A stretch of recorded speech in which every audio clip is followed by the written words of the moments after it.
Hey everyone, today marks 5 years since George Floyd's tragic death.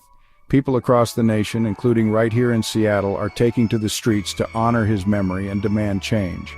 On May 26, 2025, the Seattle Alliance Against Racist and Political Repression hosted a rally. Their message was clear: the fight for justice and police reform is far from over. One speaker passionately noted, "The government did not change anything. It did not do anything to put a leash on the police." This rally wasn't just about remembering George Floyd. It highlighted ongoing issues that still plague our society. The group pointed to the case of Jaahnavi Kandula, a young woman killed by a Seattle Police Department officer. They're demanding accountability and murder charges against the officer involved.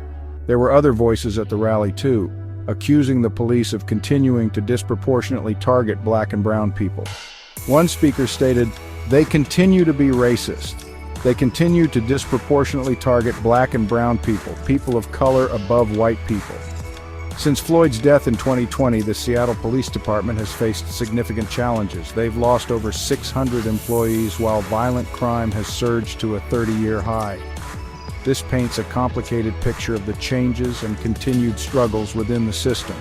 The rally also addressed other important causes, including calls for the U.S. to divest from Israel and increase protection for transgender children.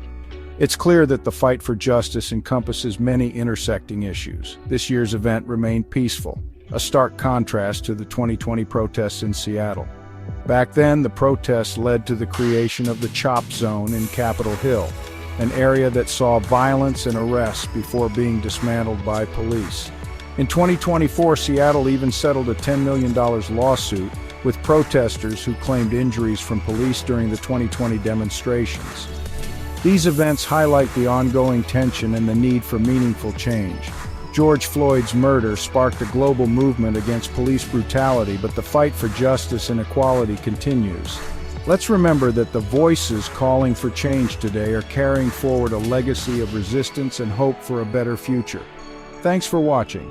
If you want to stay updated on important issues like this, don't forget to like, subscribe, and hit that notification bell. See you next time.